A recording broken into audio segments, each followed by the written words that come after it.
శుక్లాం బ్రహ్మ విచారసార పరమామాద్యాం జగద్వ్యాపినీం వీణా పుస్తకధారిణీం అభయదాం జాడ్యాంధకారాపహాం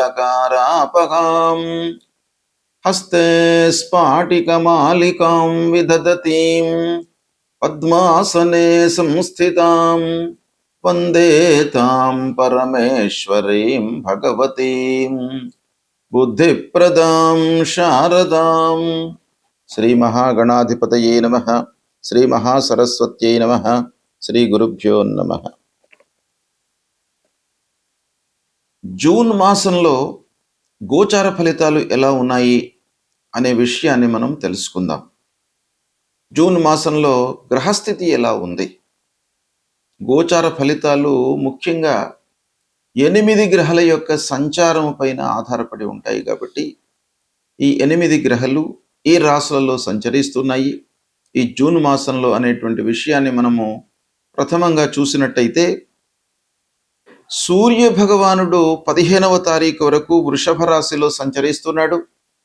తదనంతరం మిథున రాశిలోకి ప్రవేశించి మాసాంతం వరకు కూడాను మిథున రాశిలో ఉంటున్నాడు. అంగారకుడు కుజగ్రహము జూన్ 20 వరకు మేషరాశిలో సంచరిస్తున్నాడు. తదనంతరం వృషభ రాశిలోకి ప్రవేశించి మాసాంతం వృషభ రాశిలో ఉంటున్నాడు. బుధుడు జూన్ 22 వరకు మిథున రాశిలో సంచరిస్తున్నాడు. తర్వాత కర్కాటక రాశిలోకి ప్రవేశించి మాసం చివరి వరకు కూడాను కర్కాటక రాశిలో ఉంటున్నాడు. దేవగురువు అయినటువంటి బృహస్పతి గురుగ్రహము జూన్ 2వ తారీఖున కర్కాటక రాశిలోకి ప్రవేశిస్తున్నది. తదనంతరం కర్కాటక రాశిలో ఉంటున్నాడు. శుక్రుడు 8 జూన్ వరకు మిథున రాశిలో ఉంటున్నాడు. తదనంతరం కర్కాటక రాశిలోకి ప్రవేశించి మాసం చివరి వరకు కూడాను కర్కాటక రాశిలో సంచరిస్తున్నాడు. శనీశ్వరుడు మీనరాశిలో సంచరిస్తున్నాడు. రాహువు కుంభరాశిలో సంచరిస్తున్నాడు. కేతువు సింహరాశిలో సంచరిస్తున్నారు. ఈ విధంగా ఈ ముఖ్యమైనటువంటి గ్రహాల యొక్క స్థితి ఈ జూన్ మాసంలో ఉంది. మిథున రాశి వారికి జూన్ నెలలో గోచార ఫలితాలు ఎలా ఉన్నాయో తెలుసుకుందాం. మిథున రాశి వారికి జూన్ మాసంలో 15వ తారీఖు తర్వాత రవి జన్మస్థానంలోకి వస్తున్నాడు. రవి జన్మస్థానంలోకి రావడం మూలకంగా బాగా అనుకూలించేటువంటి అవకాశం గోచరిస్తుంది.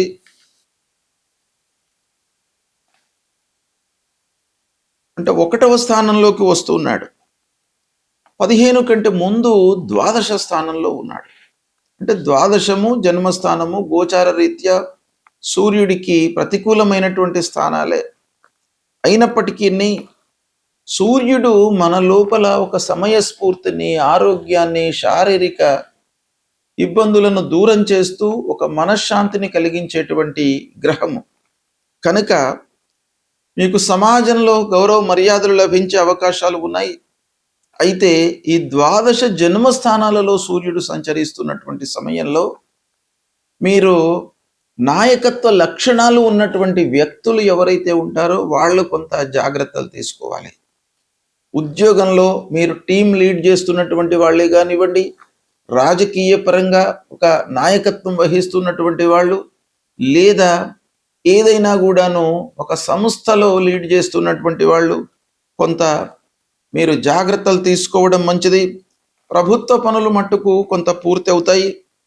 ఇకపోతే 20 వరకు జూన్ 20వ తారీఖు వరకు కుజుడు వ్యయస్థానంలో ఉన్నాడు.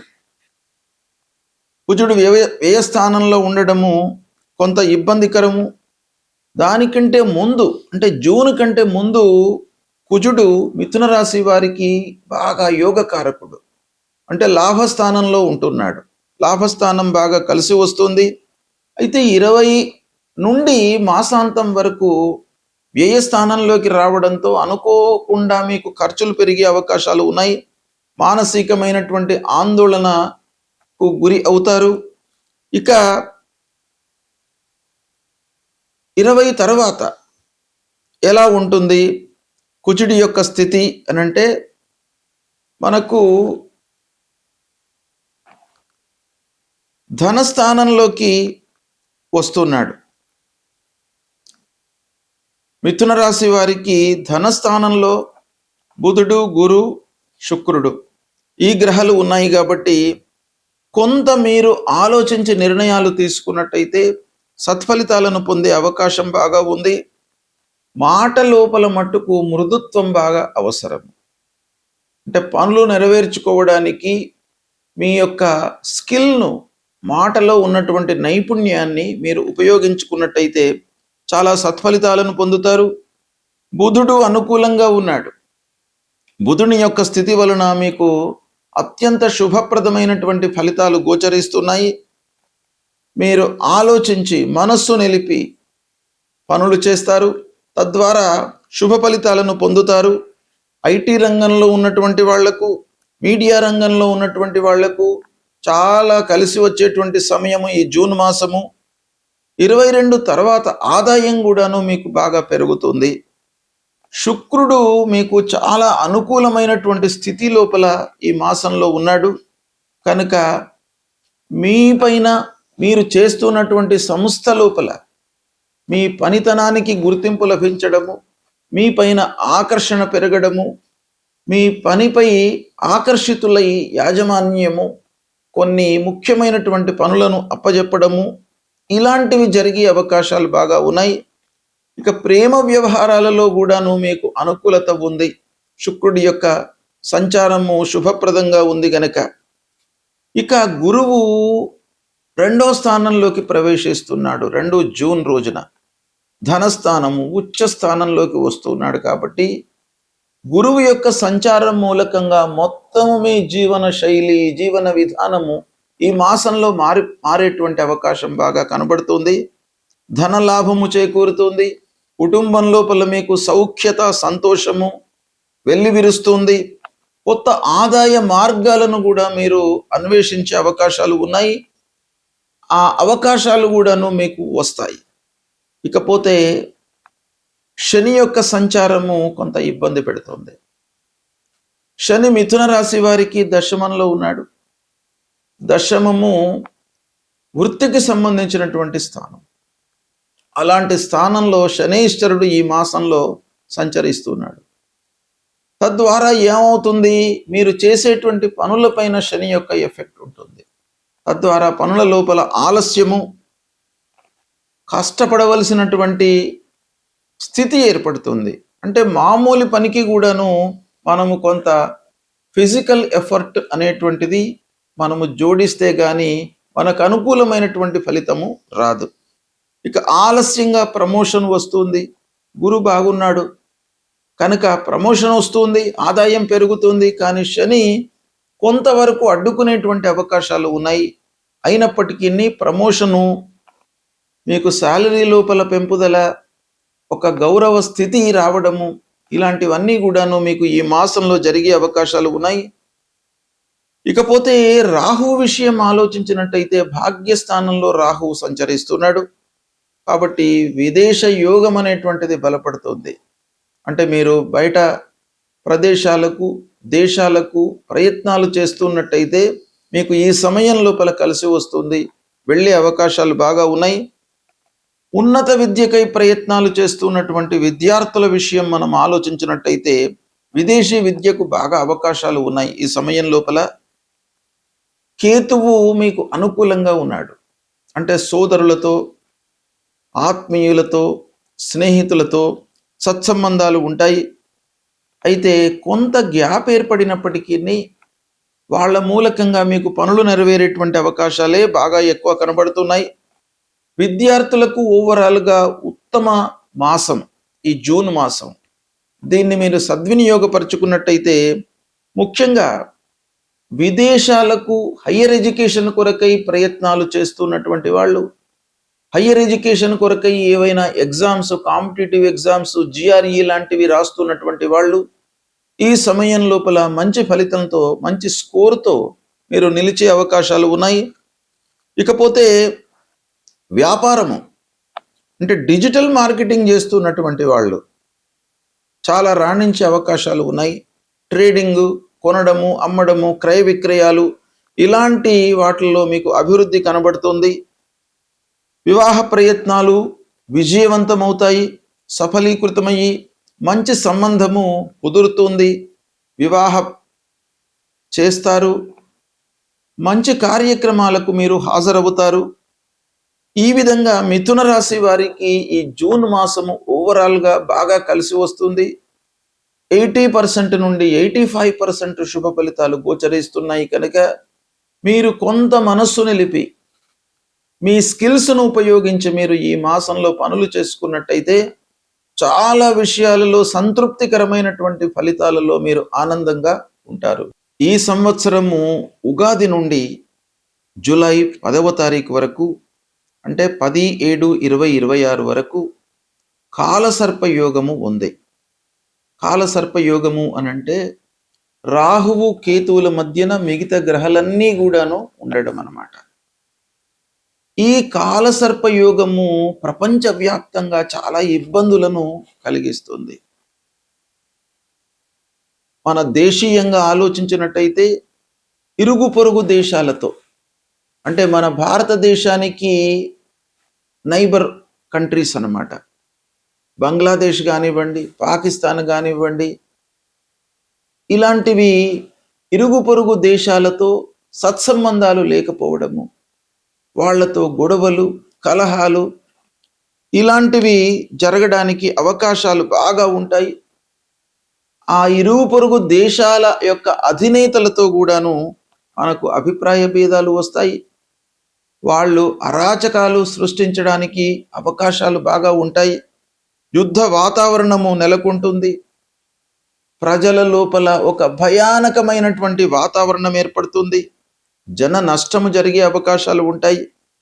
పంటలకు హాని, తదనుగుణంగా ఆర్థికపరమైనటువంటి ఇబ్బందులు, ప్రపంచవ్యాప్తంగా యుద్ధాలు, ఆ యుద్ధాల యొక్క పర్యవసానం మూలకంగా ప్రపంచమే కాకుండా మన దేశీయంగా కూడాను ఆర్థికపరమైనటువంటి ఇబ్బందులు ఈ కాలసర్పయోగం మూలకంగా సంభవించే అవకాశాలు ఉన్నాయి.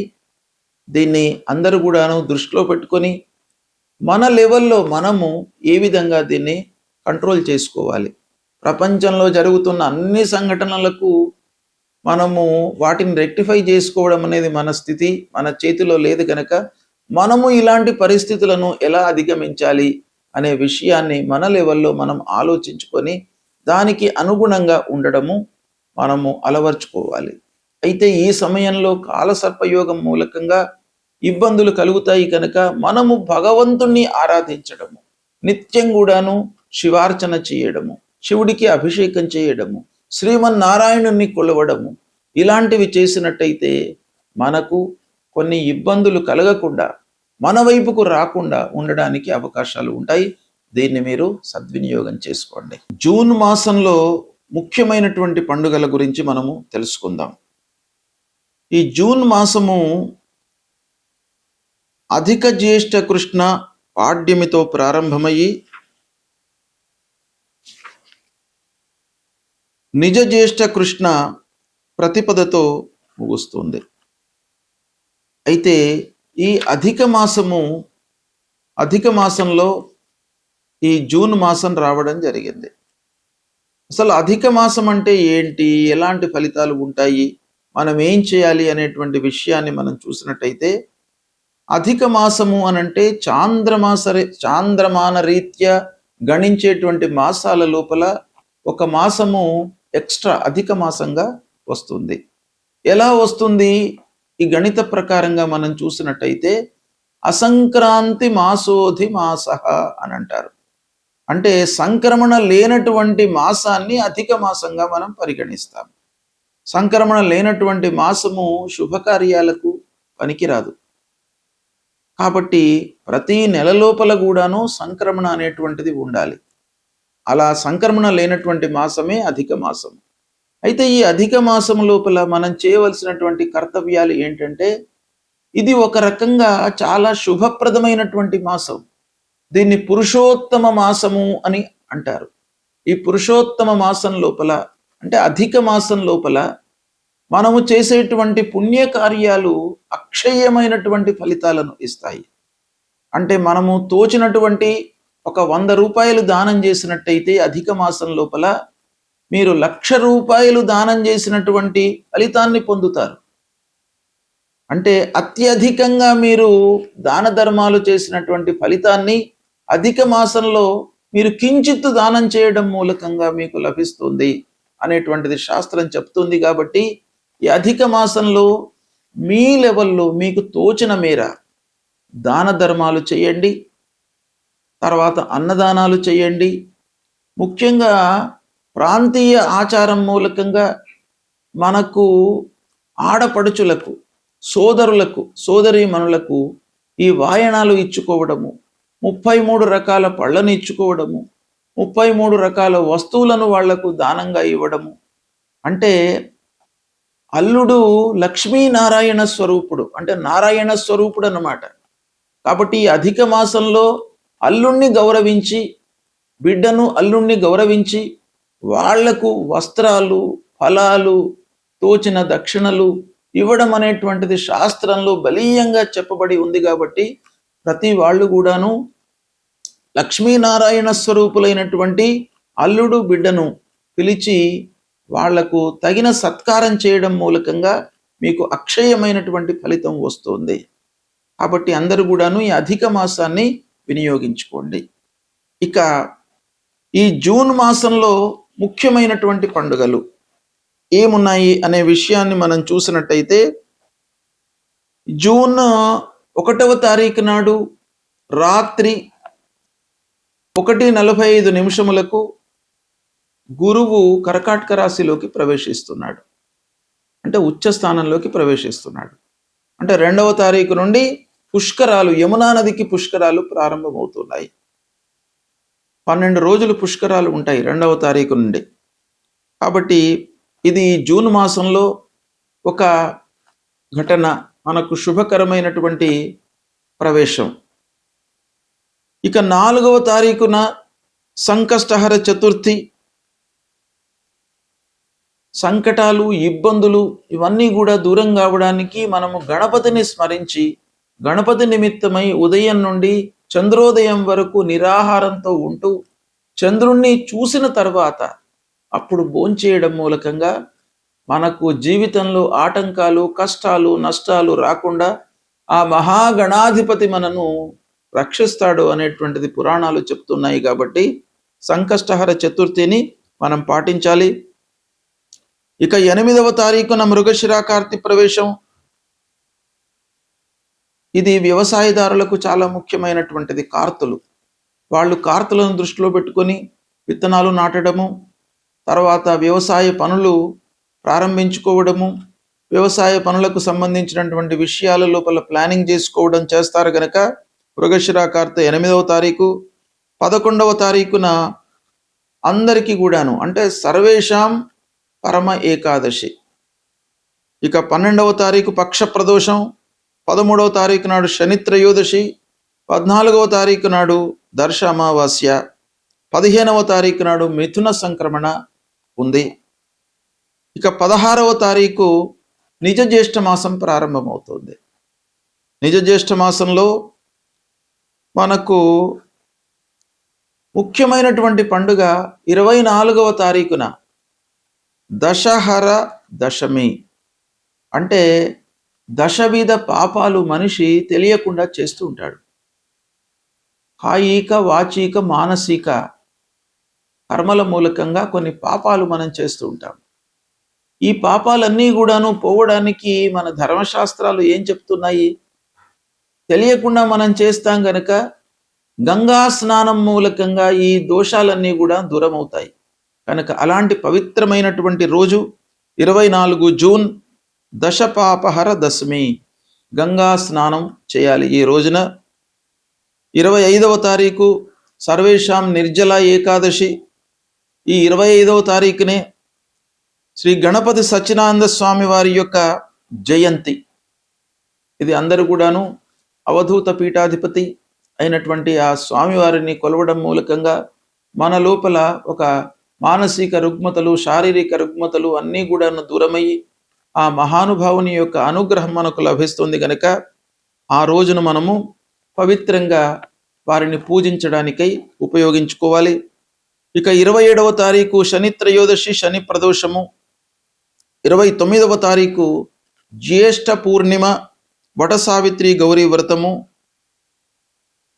ఈ విధంగా జూన్ మాసంలో మనకు ముఖ్యమైనటువంటి పండుగలు ఉన్నాయి. వీటిని మీరు గుర్తుపెట్టుకొని పండుగలను ఆచరించడం మూలకంగా మన సాంప్రదాయాన్ని, ధర్మాన్ని నిలబెట్టిన వాళ్ళు అవుతారు.